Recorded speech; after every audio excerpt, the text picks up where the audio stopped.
a poner a grabar. Bueno, entonces, este trabajo hablaba sobre dos temas, sobre la política del garrote y sobre la crisis de 1929.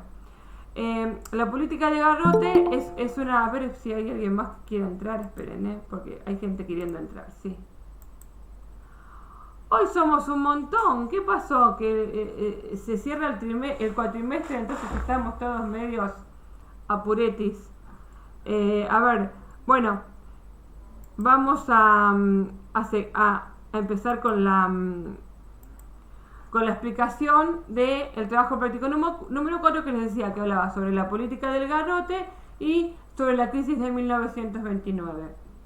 La política del garrote es una política exterior, o sea, una política exterior de los Estados Unidos. Pero antes de eso, esperen. Hola More, ¿cómo te va? Entonces, habíamos dicho que para entender un poquitito de esta política intervencionista de los Estados Unidos teníamos que entender que, esperen que voy a buscar el libro y ahí voy a buscar la página 36 para ver que veamos un poquito el mapa este. Les decía que teníamos que entender un poquitito para entender la política del garrote, cuál era cómo había sido esta historia de avance de los Estados Unidos. Y habíamos dicho que Estados Unidos eran primero estas 13 colonias que están acá en cuadriculado y que se había expandido de este a oeste, del Atlántico al Pacífico. Y la primera expansión que la hizo hacia el oeste es en lo que se llamó la conquista del lejano oeste. Es la película de vaqueros, la película en donde los vaqueros pelean con los indios, etcétera, etcétera, etcétera.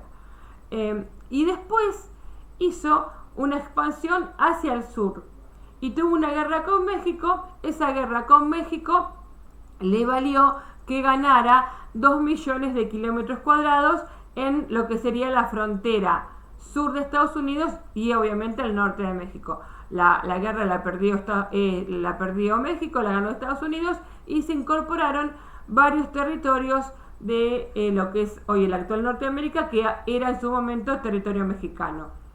Además, otros territorios los compró. Le compró Alaska a los rusos, le compró también Luisiana a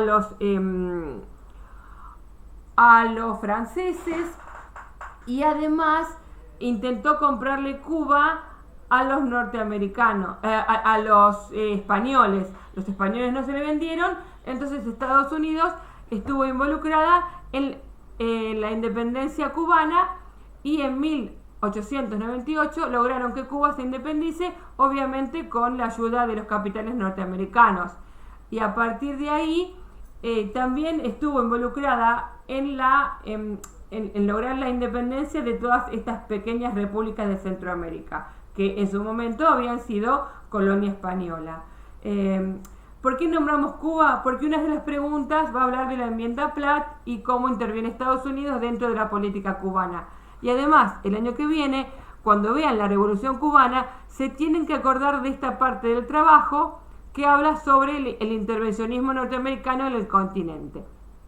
Bueno, dicho esto, y entendiendo un poquito cuál es la situación en la que se da la política del garrote, yo les había dicho que para contestar esa pregunta íbamos a ir a esta parte del trabajo de la página 38 que dice, Roosevelt consideraba a América Latina como una dependencia norteamericana.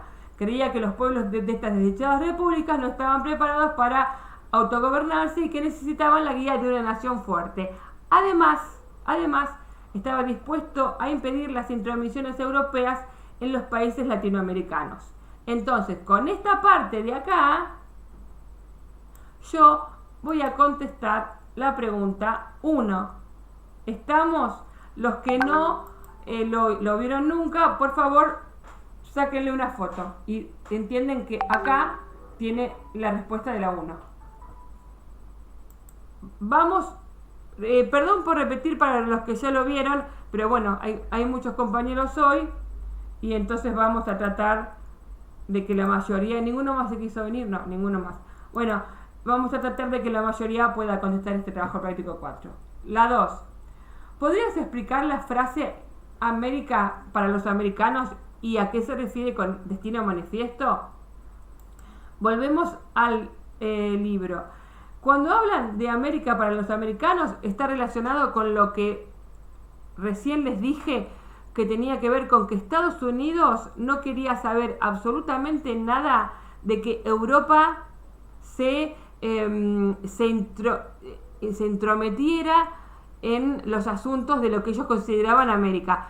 Para los Estados Unidos, América es de ellos, todo América. Ellos estaban por lo que ahora vamos a ver como destino manifiesto. Su destino manifiesto era dominar todo el continente. Para ellos, su destino manifiesto era dominar todo el continente. Entonces, ahí viene esta doctrina Monroe que dice de la doctrina de América para los americanos y evitar que los europeos se entrometan en la política que según ellos deben inmiscuirse solamente americanos diciendo que ellos son los americanos.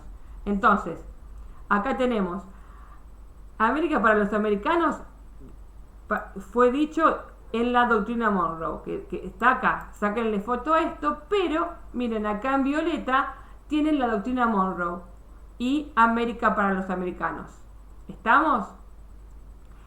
Con respecto a cuál es el destino manifiesto de los Estados Unidos, para ellos el destino manifiesto es la expansión de Estados Unidos hacia el resto del continente. Miren que el mapa en el libro dice el destino manifiesto de los Estados Unidos en el siglo XX. ¿Estamos? Para ellos, entonces, Estados Unidos tenía el destino de dominar el resto del continente. Y con eso contestábamos la 2. 3. Investiga y explica las consecuencias de la aplicación de la enmienda Platt. Volvemos al trabajo. En el trabajo ahora vamos a ir a la enmienda Platt y a la intervención de los Estados Unidos dentro de Cuba. Acá, en donde dice el protectorado en Cuba. Acá le tienen que sacar una foto. Sí.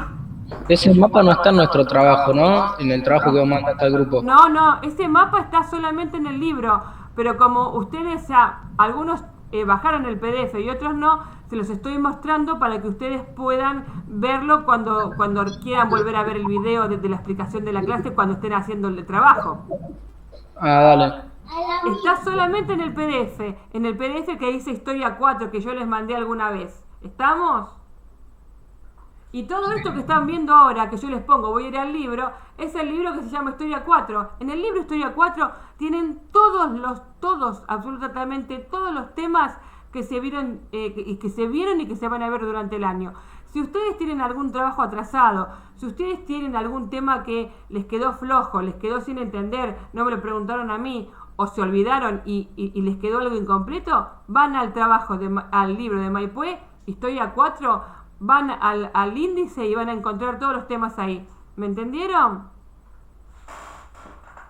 Bueno, seguimos. Entonces, estamos hablando de la enmienda Platt. Entonces, habíamos dicho que Estados Unidos había colaborado con que Cuba se independizara.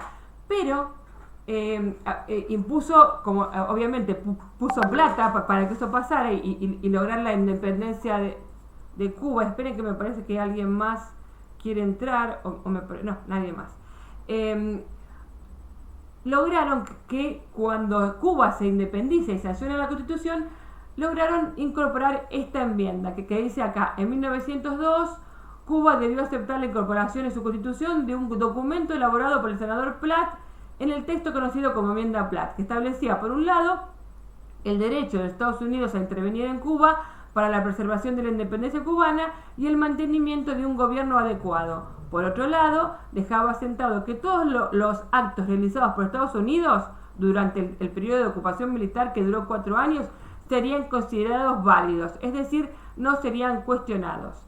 Entonces, con el pretexto de garantizar la independencia de Cuba y su defensa, la enmienda Platt exigía al gobierno cubano ceder las Islas de los Pinos y la venta o arrendamiento a los Estados Unidos de las tierras necesarias para carboneras o estaciones navales, bla, bla, bla, bla. Quiere decir que Estados Unidos colaboró con la independencia de Cuba por una cuestión pura y exclusivamente de dominar la región y de incorporar territorio a su poderío económico. ¿Esto se entiende? Pero para contestarla voy y si no quiero ir al libro, no quiero ir al PDF, le hago una captura de pantalla a esta parte de lo que estoy hablando. ¿Listo? ¿Hicieron captura? Sigo. Acá terminamos con la 3. ¿Estamos? Después acá dicen que tendrían que ver un video que va a explicar la política exterior de los Estados Unidos, desde el Gran Garrote hasta el Buen Vecino. El video yo ya otras veces se los mostré. Es un video que en 2 minutos te explica lo que fue el Gran Garrote y el Buen Vecino. Entonces dice, luego de mirar el video, realiza un texto corto que mencione las diferencias entre la política del Gran Garrote y el Buen Vecino, identificando las causas del cambio en las relaciones diplomáticas de Estados Unidos para con América Latina. Bien, en lugar de ver el video, que sé que muchos no lo van a ver, yo les digo, vamos a buscar la política del Buen Vecino en el libro, que está en la página 114. Mientras yo les voy buscando la página, les voy a decir dónde están las páginas de determinados temas que están en el libro, que están en el trabajo práctico, que están en el libro, así ustedes pueden ir anotando. La política del garrote está en la página 36. La política del Buen Vecino está en la página 114. El crack del 29 está a partir de la página 110. Me pasé. Ahí voy. Lo que es Taylorismo y Fordismo está en la página 19 y 20. ¿Anotaron? Me pasé. No, ¿dónde fui? Acá estoy. Estados Unidos y la política del Buen Vecino. El presidente Theodore Roosevelt es el que creó la política de Gran Garrote, o sea, esta política de expansionista violenta en donde uno va a hablar, digamos, Estados Unidos lo que va a intentar es incorporar territorio a como dé lugar, interviniendo todo lo que pueda en la política interna de los países de América Latina, especialmente estamos hablando ahora de América Central. Eso es la política del Gran Garrote. Ahora vamos a ver lo que es la política del Buen Vecino. La política del Buen Vecino, que lo dice acá, está relacionado con una estrategia que habla sobre no usar más la fuerza para tratar de dominar a los países de América Latina, sino hablar, justamente se habla del Buen Vecino, habla el tema de ser, digamos, bueno con el resto de los países de América Latina. Ahora, ¿por qué pasa este cambio de la violencia que marcaba el Gran Garrote de Theodore Roosevelt a la política del Buen Vecino de Franklin Delano Roosevelt? No quiero que se confundan. Los dos presidentes tienen el mismo apellido. ¿Por qué? Porque eran parientes, eran primos. Entonces, uno, que es Theodore Roosevelt, era el de la política violenta del garrote. Franklin Delano Roosevelt es el de la política del Buen Vecino. Y acá la tienen, le pueden sacar una foto a esta parte de la política del Buen Vecino, que la tienen acá explicada. Dice, la nueva estrategia intentaba renunciar al uso de la fuerza como única vía de acción en América. Era necesario iniciar una era de buena vecindad. Estados Unidos podía demostrar su supremacía sin la intervención armada y continuar con el apoyo a las dictaduras centroamericanas y del Caribe. Dice, la década del 30 evidenció un incremento de ese poder en la región. Esto está relacionado, fíjense, en el año, estamos hablando de la década del 30. ¿Qué pasó en la década del 30 para que cambiara la política exterior de Estados Unidos, pasó el crack del 29 y la crisis económica y la Gran Depresión. Entonces, ¿le sacaron foto a esto ya? Esta parte tienen que poner en la respuesta. ¿Le sacaron foto? Sí, profe. Ok, bueno, dice, ¿cuáles son las causas del cambio en las relaciones diplomáticas? Las causas son básicamente el crack del 29 y la posterior Gran Depresión, en la cual generó un cambio de política exterior en las relaciones diplomáticas, porque Estados Unidos entró en una crisis económica que obviamente derivó después en una crisis económica mundial, pero la causa del cambio está relacionado con la crisis económica. ¿Entendieron? ¿Sí? Sí, profe. Listo. Recuerden, la política del garrote la describen en la página 36 y la política del buen vecino en la página 114. Seguimos. Ahora viene una parte del texto en donde explica qué pasó con Estados Unidos en toda la década del 20 y habla de los dorados años 20.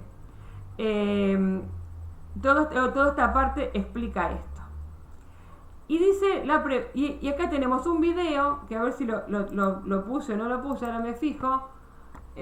Acá, este video, el de los felices años 20.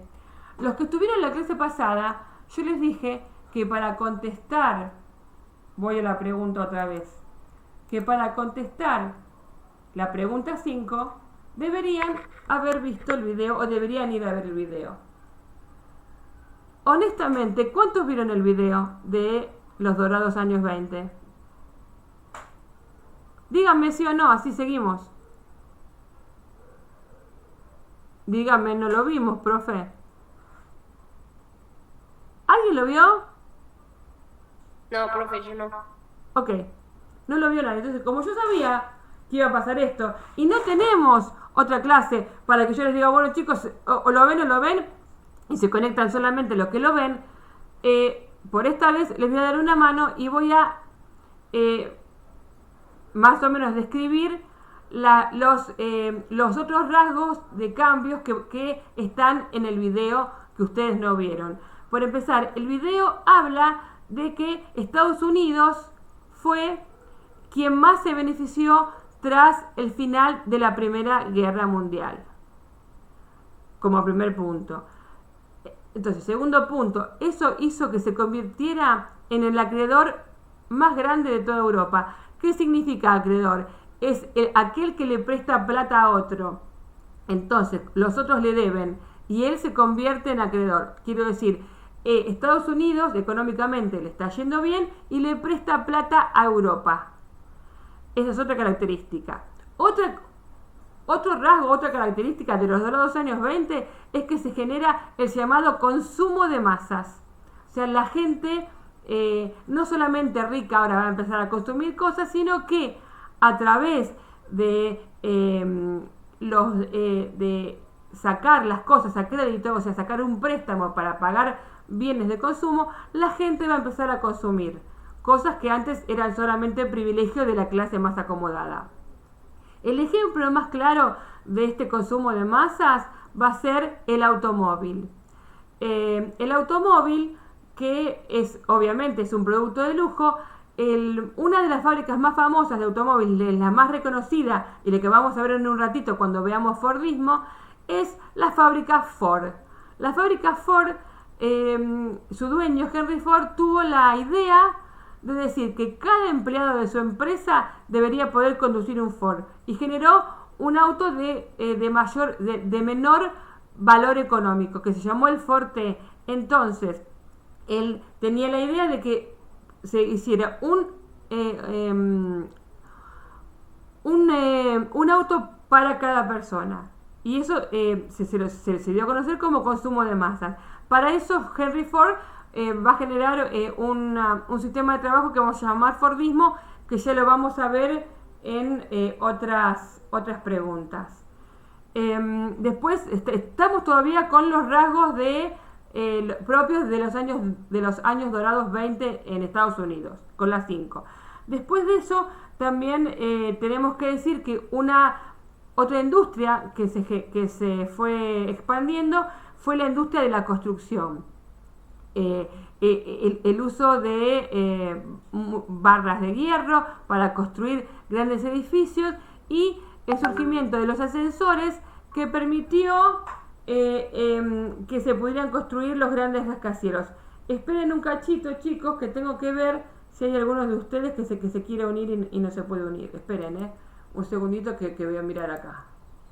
No, son todas cosas que no son. A ver si hay... ¿Alguien más dice que no le deja unir? No, ya deben estar todos. Bueno, chicos, seguimos en esto que estábamos hablando acá.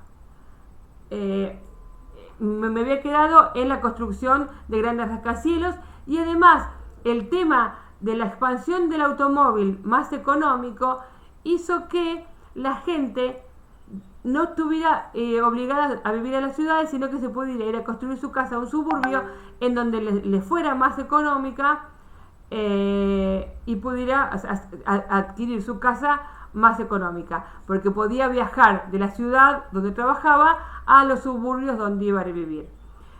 Otro gran rasgo de los dorados años 20 son que cambia para siempre el rol de la mujer. La mujer, después de la Primera Guerra Mundial, en donde tuvo que hacerse cargo de un montón de cosas porque los hombres estaban todos en la guerra, comenzó a cambiar su estilo de vida, su manera de vestirse, comenzó a usar mucho más el maquillaje, a fumar en público, a vestirse con ropas más, digamos, que mostraban más partes del cuerpo. Todo eso pasa en los dorados años 20. Además, se expande música diferente como la del jazz, y todo esto genera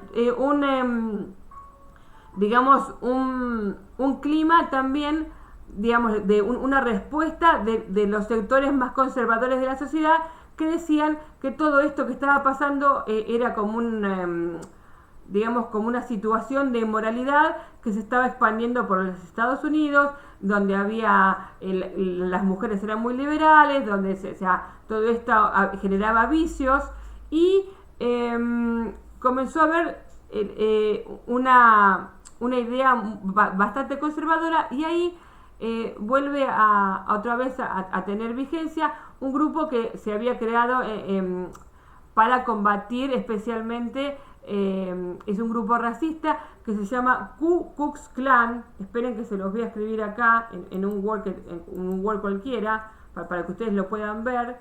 Se lo voy a escribir grande para que lo puedan googlear si hace falta. Acá lo voy a escribir, esperen, tengo acá un Word cualquiera para poder escribir Ku Klux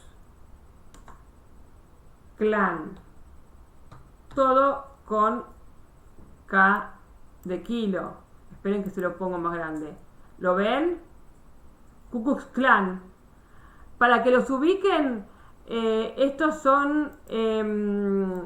¿vieron unos que se visten de blanco y que tienen como si fuera una especie de cucurucho invertido en la cabeza, que se le ve solamente los ojos, y que perseguían a los negros y que los colgaban y que prendían fuego con forma de cruz? ¿Alguna vez vieron eso, el Ku Klux Klan? ¿Lo sintieron nombrar? ¿Sí? Sí, profe. Ok, bueno, entonces, como contrapartida a toda esta despilfarro y todo esta moral que muchos decían que era una moral relajada, surgieron un montón de cuestiones conservadoras, entre esas el Ku Klux Klan, y además surgió esto de que decía que la gente estaba tomando demasiado, que a lo mejor la bebida generaba todo este relajo, y por lo tanto vino la época de la ley seca, en donde estaba prohibido vender alcohol. Entonces acá apareció la venta clandestina de alcohol, y la época de los gángsters y de los matones y de los mafiosos. El más conocido fue Al Capone, que era el capo mafia que tuvo un imperio con la cerveza. y el famoso Elliot Ness, que era un policía que se dedicó, generó un grupo, digamos, de élite para perseguir solamente al Capone, que hay una película que se llama Los Intocables, que habla sobre esta época de la ley seca y de Elliot Ness, el gran detective norteamericano que después termina poniendo preso al Capone. Bueno, y además, bueno, yo creo que con eso ya estamos con las 5.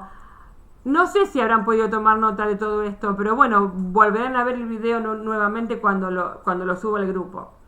Después dice, las 6. Investigo cómo se organizaba el trabajo dentro de la fábrica según el taylorismo y el fordismo. Y ahí tengo que ir otra vez muy para atrás para la página 19 y 20 del libro. Esperen que llegue, porque estábamos en la 100 y pico y tengo que ir al principio. ¿Se entiende hasta ahora lo que estoy explicando? Sí, ¿no? Bueno, taylorismo. Sí, profe. Taylorismo. Ay, por favor, sáquenle una foto a esta parte. O los que lo van a volver a ver, lo pueden pausar el video y listo. Pero bueno, el taylorismo está relacionado con una racionalización de el sistema de trabajar. O sea, organizar los trabajos en una fábrica para que sean de manera más eficiente. O sea, en la menor cantidad de tiempo, sacar la mayor cantidad de producto. Por eso se llama organización científica del trabajo. Maximizar el tiempo de trabajo a través de controles estrictos de lo que hace cada persona, de darle un trabajo repetitivo a un obrero y que se dedique solamente, por ejemplo, a clavar un clavito, solamente a ensamblar una rueda. Bueno, lo que hizo Henry Ford, que los que habíamos hablado, le generó una mejora todavía al sistema taylorista. A ver, si quieren acá le pueden sacar una foto a esta parte que son los principios o postulados del taylorismo. Acá, sáquenle una foto porque es importante esta parte, porque acá habla de Henry Ford.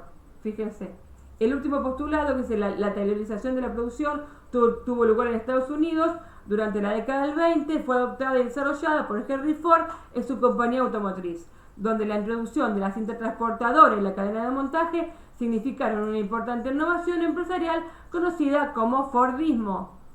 Entonces yo acá casi tengo contestada la pregunta que me hacen. Si quieren contestar y profundizar más sobre el Fordismo, tienen acá y pueden sacar foto, pero básicamente Ford generó esto justamente para lo que les contaba antes, para generar un auto que fuera más barato para vender. Y ahí fue cuando Ford se le ocurrió introducir la línea de montaje o producción en cadena, que es lo que uno puede llegar a ver en diferentes videos. Esperen que voy a ir al video de los felices años 20 a ver si lo puedo ver. En esta aparecieron por la inmoralidad, oportunidades o desigualdades. Si bien parte de la sociedad se estaba comenzando a liberar, habían grupos conservadores y tradicionales que no estaban de acuerdo con estas nuevas tendencias. En este clima resurgió el Ku Klux Klan, una secta que defendía la idea de que se bajaban los costos y el tercero se reducían los precios del consumidor. La publicidad de la radio y de los diarios permitió aumentar las ventas. Durante estos años también comenzó a venderse en cuotas o en plazos, lo que permitió adquirir productos que eran más caros. Los trabajadores podían producir más, por lo tanto aumentaban su producción. El segundo, se bajaban los costos y el tercero, se reducían los precios del consumidor. La publicidad... Ahí está, ¿lo vieron? Eso es cuando hablamos de línea de montaje o producción en cadena. Hasta el día de hoy, muchas de las fábricas siguen usando la línea de montaje. ¿Estamos? Bueno, ya vamos con las 7. Dijimos que la crisis del 29 está en la página 107. Y mientras yo la busco, voy a ir explicando básicamente en qué consistió el crack del 29. El crack del 29 está relacionado con dos cosas. Primero, con una crisis de superproducción y la segunda con una crisis de especulación. ¿Qué me refiero con una superproducción? Cuando las fábricas producen más de lo que el mercado, de lo que la gente puede consumir. Eso se llama superproducción. Por ejemplo, vamos a seguir con el ejemplo. Ya me pasé otra vez. 107. Acá. La crisis del 29, el crack de Wall Street. La manifestación externa del crack fue la caída de la bolsa, como muestran acá en Wall Street. Wall Street es la calle donde están todas las compañías financieras y las bolsas en Estados Unidos. Y lo primero que se ve entonces es la caída de la bolsa y la especulación financiera. Pero esto no se puede entender si no entendemos la previa, la anterior, que es la crisis de superproducción. Entonces, una empresa fabrica autos, porque bueno, estamos con el tema de los autos y de Henry Ford. Una empresa fabrica autos y fabrica X cantidad de autos por año. Por ejemplo, 100 autos por año. Porque especula que va a vender 100 unidades por año. Si vende los 100 autos por año, la empresa en ese año tuvo ganancias. Entonces, no sé, si era una empresa valuada en $1 millón, a lo mejor la empresa va a estar valuada en $1.200.000, en $1.300.000. Entonces, estas empresas cotizan en bolsa. ¿Qué significa? Se llaman sociedades anónimas, la mayoría, porque cualquier persona que tenga un monto puede, en lugar de comprar dólares o de comprar mercadería o de ahorrar y ponerlo bajo el colchón, puede comprar una acción de una empresa. Por ejemplo, Ford. Entonces yo digo, bueno, compro una milésima parte de acción y tengo una milésima parte de la empresa de Ford. Porque, por ejemplo, una acción de Ford vale 100 pesos. Entonces yo pongo 100 pesos y tengo una acción de Ford. Entonces, si a Ford ese año le fue bien y vendió lo que tenía que vender y tuvo ganancias, mi acción, que la compré a 100, a lo mejor cuando termine el año va a valer 102, 103, 104 pesos. Entonces yo ahí, por cada acción que compré, estoy ganando 4 o 5 pesos en el año. Si compré miles de acciones, voy a ganar miles de pesos. Eso básicamente es cuando una empresa cotiza en bolsa y cuando hablamos de especulación financiera, que la gente compra acciones de la empresa. ¿Está mal? No, no está mal. Ahora bien, estas especulaciones muchas veces no tienen un fundamento real, porque venden acciones de cosas que, por ejemplo, no están hechas, o venden acciones, por ejemplo, sobrevaluando lo que vale una empresa. Pero eso es otro tema. Vamos a volver a la crisis de superproducción. ¿Cuándo una empresa tiene superproducción? Cuando produce más de lo que la gente le puede comprar, de lo que el mercado está dispuesto a comprarle. Y entonces, si yo estoy haciendo 100 autos por año y el mercado está saturado de autos y ya nadie me compra autos, yo un año fabriqué 100, pero yo no vendí los 100 porque el mercado está saturado. En lugar de vender 100, vendo 50. Pero yo, para fabricar 50 autos, necesito menos gente, menos tiempo. Entonces yo lo que voy a hacer, si empecé a fabricar la mitad de lo que fabricaba el año pasado, es en un principio reducir la cantidad de horas de trabajo de mis empleados. En lugar de trabajar 8 horas, pueden trabajar 6 horas o 5 horas por día. Cuando eso no me alcance, voy a empezar a hacerlos trabajar por turnos. Bueno, vos en lugar de trabajar todos los días, vas a trabajar lunes, miércoles y viernes.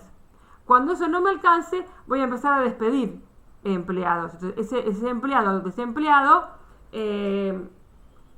genera obviamente desocupación. Cuando entran en crisis muchas empresas, dije empresa automotriz porque es el ejemplo que estamos hablando ahora, pero también quebraron un montón de empresas, por ejemplo, agropecuarias, que se dedicaban a, por ejemplo, a fabricar teteras de algodón.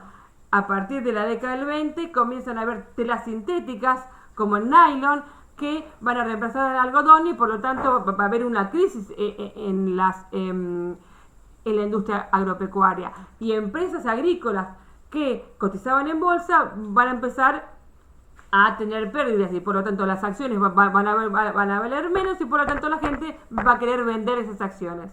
Y así se va a generar un colapso en la bolsa que tuvo origen en una parte en la superproducción. Hacemos una pausa. ¿Entendieron el origen del crack de 1929? Por favor, necesito que hablen.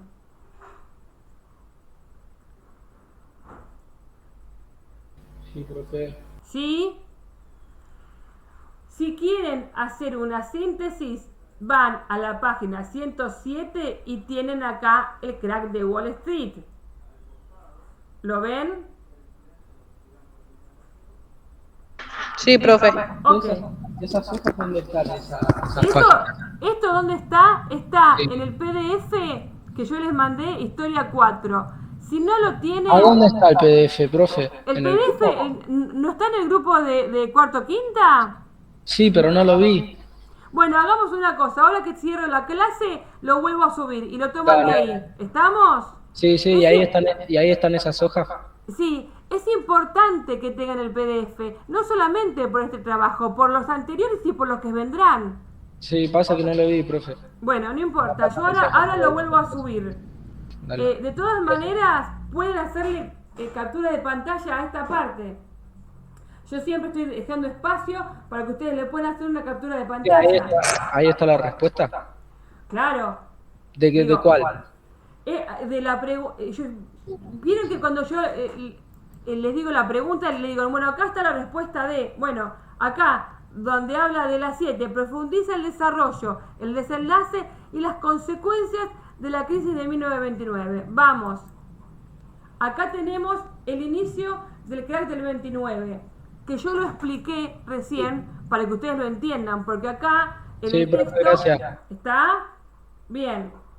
Después dice, acá está toda esta parte. Después dice, ¿cuáles son las consecuencias? Básicamente, tengan en cuenta una cosa. Estados Unidos era el país en ese momento más rico del mundo, que le prestaba a Europa. Recuerden eso que yo se lo dije hace un rato. Eso generó que el crack del 29, que fue una crisis que empezó en Estados Unidos, se expandiera por el mundo.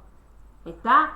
Entonces, tenemos que poner como una consecuencia importante que el colapso de la bolsa de Nueva York generó una crisis a nivel mundial.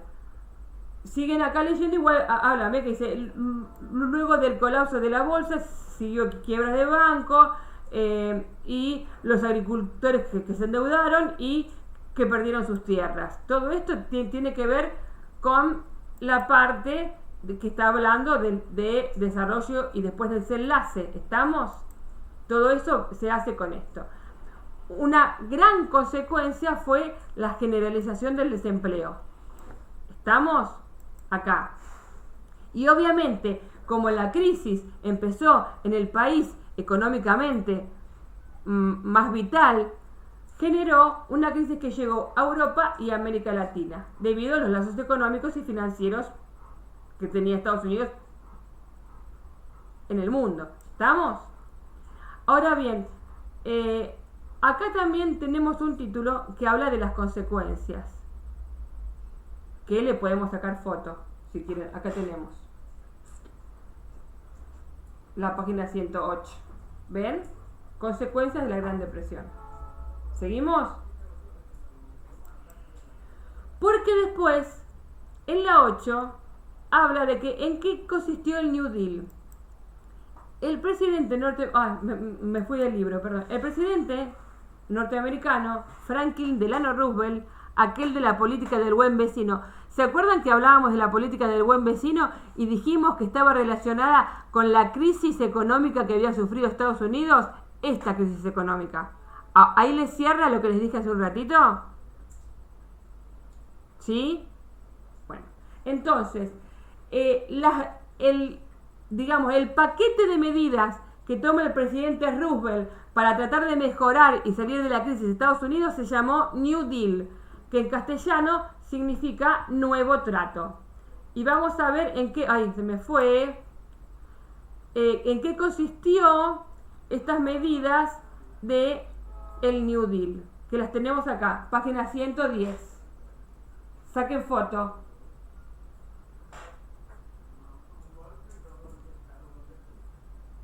¿Estamos? Con esto, que está en la página 110, si quieren ampliar, siguen en la 111 y ponen alguito más. Pero las cosas básicas están en la 110. Pero el que quiere más nota, el que está interesado en tener 10 de promedio, puede fijarse en la 111, que va a encontrar alguito más para completar la pregunta 8. Si no, con la 110 tienen lo básico sería. ¿Estamos? ¿Preguntas? Porque a lo mejor fui muy rápido. ¿Preguntas, chicos?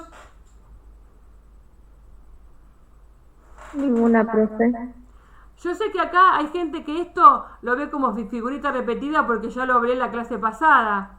Pero bueno, no importa, repasan cosas. Con esto deberían tener contestadas las 8 preguntas. Porque las 5 que le vamos a hacer todos, habiendo visto el video, vi que no lo hicieron y por eso yo me precavida hice una síntesis de lo que decía el video. Para hacer las 5, sí o sí, si no anotaron lo que yo dije, van a tener que volver a ver este video o ver el video original, que es el video que yo les mandé para ver para hoy. ¿Se entendió? Sí, profe. Voy a... dejé de compartir pantalla. Chicos, tengan en cuenta una cosa, que no sé si se los dije. Recuerdan que este cuatrimestre termina ahora el 30, que hay que entregar todo hasta el 30. Muchos profesores, ya estuvimos hablando en el grupo de profesores, no van a aceptar trabajos una vez que empezó el segundo cuatrimestre, que va a empezar, a lo mejor no sé si va a empezar antes o después de las vacaciones de invierno, no van a aceptar trabajos en el segundo trimestre que estén relacionados con el primer trimestre. Ya lo estuvieron hablando en el grupo. Se van a aceptar trabajos en el primer trimestre, en el primer cuatrimestre, todo lo del primer cuatrimestre, en el segundo cuatrimestre, todo lo que sea del segundo. No va a pasar como el año pasado, que pudieron entregar en noviembre cosas que eran de abril. Entonces, tengan en cuenta eso. Tengan en cuenta que en las materias correlativas, como en el caso de historia, de geografía, de matemática, si ustedes tienen un buen año 2021, van a arreglar con el profesor de este año, en el caso, supónganse que ustedes deban historia de tercero. Entonces, si ustedes deben historia de tercero y tienen aprobada la de cuarto, o sea, entregando todo en tiempo y forma y haciendo todas las cosas bien, eso implica que con alguna cosita pequeña tengan aprobada historia de tercero. Igual en geografía, igual en matemática, igual en todas las materias que sean correlativas. ¿Se entendió esto? Es un notición. Sí, profe. Deberían estar súper contentos con eso. ¿Por qué? Porque como este ciclo lectivo, en lugar de ser de un año, es de 2, empezó en el 2020 y termina en el 2021/22. O sea, terminará en en febrero o marzo del 22. Eso significa que cuando yo los califique en el segundo cuatrimestre con nota, la nota va a valer también para las cosas que no hayan hecho en el año pasado. O sea, en mi caso va a ser historia de tercero. Entonces ustedes tienen la posibilidad este año de aprobar conmigo historia de tercero y de cuarto. Una oportunidad única para los que deben historia. En el caso de matemáticas, ya les diré a la profe de matemática cómo van a hacer para que ustedes, los que aprobaron matemática de cuarto, se vea cómo hacen, por ejemplo, para aprobar la de tercero con algún trabajo mínimo. Lo mismo con geografía, lo mismo con todas las materias que tengan que son correlativas. ¿Alguna pregunta con respecto a esto? No, profe. Bueno, teniendo dicho esto, yo ya terminé de explicar el trabajo práctico número 4, ahora les queda a ustedes entregarlo y entregar todo lo que me deben. Cualquier duda que sea de otro trabajo me lo preguntan y recuerden que de todos los trabajos del 1 al 4 tenemos video hecho. ¿Estamos? Me preguntan cuál es el video, no se olviden de mirar el PDF del libro y con eso ya estamos. ¿Listo, chicos? Si no hay preguntas, cortamos la clase ya. Esperen Sí, un cachito. profe. No, esperen un cachito, no se vayan. Que voy a recortar porque no puedo encontrar mi... ¿Cómo se llama? No puedo encontrar mi... para tomar lista. Entonces, como no puedo encontrar para tomar lista, lo hago así. Listo, chicos, ahora sí pueden cortar. En un rato subo la clase, ¿listo? Listo, profe. Chao.